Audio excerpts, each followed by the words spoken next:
జగన్మోహన్ రెడ్డి గారిని ఉద్దేశించి పవన్ కళ్యాణ్ ఏమన్నట్టే, జగన్ నిన్ను అధపాతాలను తొక్కుతాను అని అన్నాడండి ఆయన ఒక మీటింగ్లో. పవన్ కళ్యాణ్ గారు అన్నారు. అది నిజమైంది సార్. అది ఎలా ఊహించారు అసలు ఆయన? ఎందుకు అంత ధైర్యం? ఎందుకంటే ప్రతి వాళ్ళు భయపడ్డారు. అంటే జగన్ గారిని ఉద్దేశించి మాట్లాడాలంటే భయపడేవారండి. అటువంటిది నిన్ను అధపాతాలను తొక్కుతాను, నా పేరు పవన్ కళ్యాణ్ కాదు అలాగా అని ఆయన ఒక ఛాలెంజ్ చేశారు ఒక మీటింగ్లో. అంటే ఆయన 2009లో కూడా చెప్పారు కదా సార్. అవును, పవన్ కళ్యాణ్ పంచలు అని చెప్పాడు. అవునవును. అప్పుడు ఈ రాష్ట్రంలో కమ్మారెడ్డి అయినా ఇంకెవరు పరిపాలించే హక్కు లేదా అని చిరంజీవి గారు ముఖ్యమంత్రి అన్నట్టు చెప్పాడు కదా సార్. అవునండి. తో ఇప్పుడున్న శిశుపాలు ఏదైతే అన్ని తప్పులు చేసిన తర్వాత 100 పైన తప్పులు చేసిన తర్వాత శిరచ్ఛేదం జరిగిందో జగన్ చేసుకున్న కారణాలు.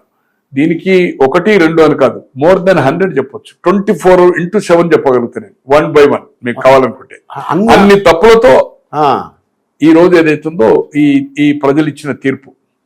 అంటే ఆయన ఉంటారండి, నాకు ఏమైందో ప్రేమ నాకు తెలియదు కారణం ఏమేంటి అని అడుగుతున్నారు జగన్మోహన్ రెడ్డి గారు. అదే కదా, మూర్ఖుడు కదా.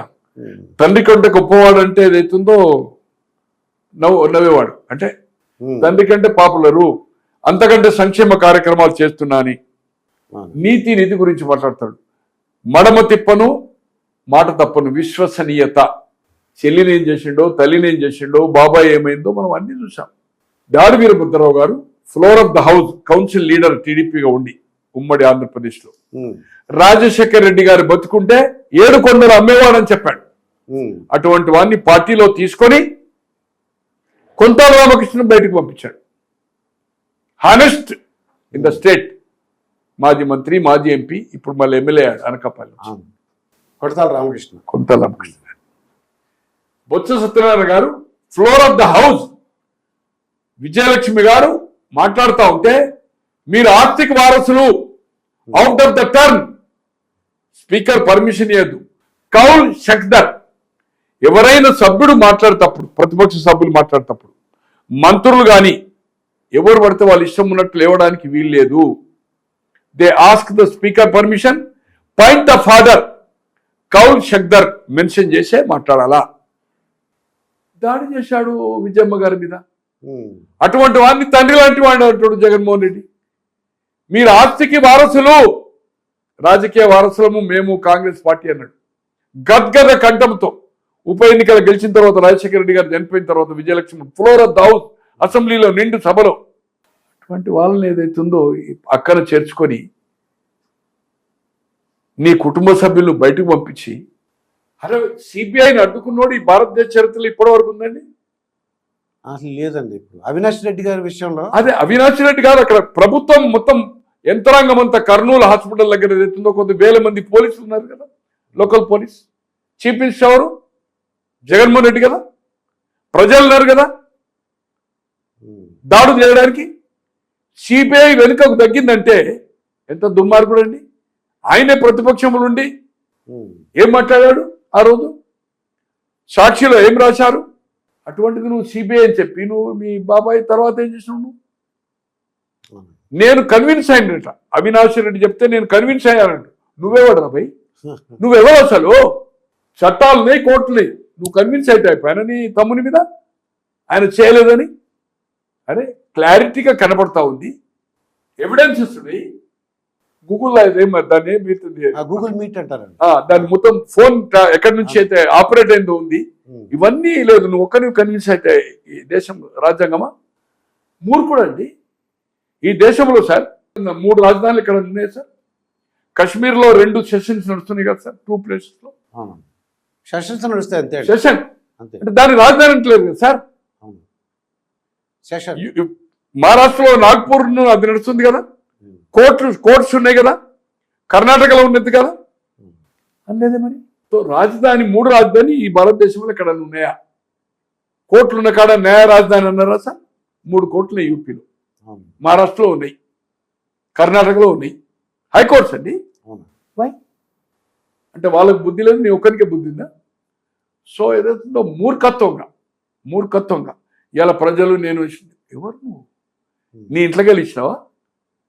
ఇలా సార్ 26 జిల్లాల్లో 25 జిల్లాలు అయితే 26 ఆఫీసులు. It is a palace. జాతీయ పార్టీలైనా ఇలా భారతీయ జనతా పార్టీ అంతకుముందు జనసంఘం జాతీయ పార్టీ కదా, 1952 నుంచి ఎలక్షన్ కొట్టాడుతుంది కదా. సిపిఐ సిపిఎం పార్టీలనే కదా. కాంగ్రెస్ స్వాతంత్ర పోరాటం చేసి ఇన్ని 50 సంవత్సరాల పైన 60 సంవత్సరాలు దాదాపు అధికారం అనుభవించింది కదా కేంద్రంలో, రాష్ట్రాల్లో. అసలు కాంగ్రెస్కి ఆఫీస్ లేదు సార్ హైదరాబాద్లో, కాంగ్రెస్ పార్టీకి. ఇవాళ 78లో ఇందిరాగాంధీ రెండోసారి స్ప్లిట్ అయిన తర్వాత now Congress that is Indira. ఇప్పటి వరకు ఏఎస్ఎస్ ఆఫీస్ లేదు సార్. 24 అక్బర్ రోడ్ ఒక గవర్నమెంట్ క్వార్టర్ సార్. మరి నీ అమ్మ నువ్వు ఏదైతుందో ప్యాలెస్ ఇవ్వాలి. ఇప్పుడు చూస్తుంటే దానిలో ఎవడు ఉంటాడు, ఎక్కడ పోతాడు అంటే ఏదైతుందో అక్రమ ఇసుక మట్టి సార్. లిక్కర్ భారతదేశంలో ఎన్నో రాజకీయ పార్టీలు వచ్చాయి. ఓన్ ఒక లోకల్ బ్రాండ్ పెట్టి అమ్మిందండి ఎవరన్నా? లేదండి. పోనీ ఇవాళ 10 రూపాయల టీ అదేందుకు గూగుల్ ఫోన్ పేనా ఇట్లా కొడుతున్నారు. ఆన్లైన్ పేమెంట్ అదే ఇట్లా ఫోన్ తోటి కొడుతున్నారు. అది నాకు రాదనుకోండి, నాకు ఆపరేషన్ తో కొడుతున్నారు. అటువంటిది నువ్వు ఏతుందో 1000, 2000, 3000 తీసుకున్నా కూడా నెట్ క్యాష్ పేమెంట్ అంటే ఏమన్నట్టు సార్. గవర్నమెంట్ నడుతుంది కదా రిటైల్ షాప్స్, హోల్సేల్ గవర్నమెంట్ కదా. లూట్ మార్ తో అట్లే పవన్ కళ్యాణ్ గారు ఏదో చెప్పిండ్రు పాతాళం దొక్కుతా అని. పాతాళం దొక్కుతా అని 2009లో కూడా పంచలు కొడతా అని చెప్పిండు. చూసినాం మనం. ముఖ్యమంత్రే అని ఎక్కడ పోయినా ముఖ్యమంత్రి స్లోగన్ చేయాలి, సామాజిక న్యాయం, రెడ్డి కమ్మాలేనా అని చెప్పి. సో అతను చేసిన తప్పులు ఏదైతుందో భగవంతుడు అంటే భగవంతుడు అంటూ ఆయనకు కనిపించింది. ప్రతిపక్ష హోదా లేకుండా 2 years బ్యాక్ రికార్డెడ్ గా మీకు నా దాంట్లోకి వెళ్ళి మీకు ట్రాన్స్ఫర్ చేస్తాను. బీజేపీ జనసేన టీడీపీ కలుస్తా అని చెప్పాను నేను. 14 months బ్యాక్ చెప్పాను. February 7th press conference Jaganmohan Reddy రాస్తూ 151 క్రాస్ అయితే ఆశ్చర్యం లేదని చెప్పాను. ఫిబ్రవరి మీరు చెప్పినవి జరిగినాయండి. అవి జరిగినాయి కాదు, ఫిబ్రవరి అంటే ప్రజల ట్రెండ్. నేనేదో ఊహించో లేకపోతే ఆషామాషిగా చెప్పలే. దాంట్లో ఉండే ఎమ్మెల్యేలతో కానీ వైజాగ్, తిరుపతి, తర్వాత గుంటూరు, విజయవాడ, నెల్లూరు ఇవన్నీ పోయి చాలా ప్రాంతం కొంచెం వందల మందితో ఏదైతుందో ఒపీనియన్ తీసుకొని ఆర్టికల్స్ చదివి పేపర్ ప్రెస్ మిత్రులతో కానీ, నాకుండే తిరుపతిలో చాలా మంది మిత్రులు, నెల్లూరు వాళ్ళ మిత్రులు అందరితో నేను మాట్లాడుతూనే ఉంటాను. 24 గంటలు అదే పని. సో ఇది కనుచూపు మేరలో మనకు కనబడతా ఉంది. ఇంకా నువ్వు ఏదైతుందో ప్రమాణ స్వీకారం సార్ బయటకి అక్కడికి పోయొచ్చాడు కదా కూతుర్ల దగ్గరికి. 2 రోజుల ముందుకు వచ్చాడు. మార్నింగ్ దిగి ఏదైతుందో విజయసాయి రెడ్డి గారు, సుబ్బారెడ్డి గారు ఇద్దరు కూర్చుండి ప్రమాణ స్వీకారానికి ఏదైతుందో ఏర్పాట్ల గురించి చర్చించారు. పోయిన సంవత్సరం 2003 February 10th వైవి సుబ్బారెడ్డి గారు జైపూర్ లో ఒక మ్యారేజ్కి వచ్చారు. 9th నాడు వచ్చారు, 10th నాడు marriage, 9th sangeet, 11th reception, 10th నాడు దాదాపు more than 20 minutes. ఒక్క మాట ఆయన లైఫ్ లో నాకుండే ఆయన అనుబంధములు దాదాపు 91 నుంచి క్లోజ్. ఏ రోజు ఆయన మాట్లాడుకుంటూ కూర్చున్న ఇన్సిడెంట్ లేదు. ఏదైనా మాట్లాడితే ఏదో ఒకటి కల్పించుకొని నా లెక్క మాట్లాడుతూ ఉంటాడు. కండెమ్ చేయడమా, సపోర్ట్ చేయడమా, ఏదో కరెక్టా తప్ప అని తన ఒపీనియన్ చెప్తాడు. 20 minutes పిన్ డ్రాప్ సైలెన్స్. జిల్లా వైజ్ చెప్పుకుంటూ వచ్చింది, ఇంక్లూడింగ్ వాళ్ళ ప్రకాశం జిల్లా చెప్పారు. ఓడిపోవడం ఖాయము, ఏ పరిస్థితిలో అధికారం రాదు, ముగ్గురు కలుస్తారు, ఇండివిజువల్ చేసిన 88 క్రాస్ అవుతుంది, ఏ పరిస్థితిలో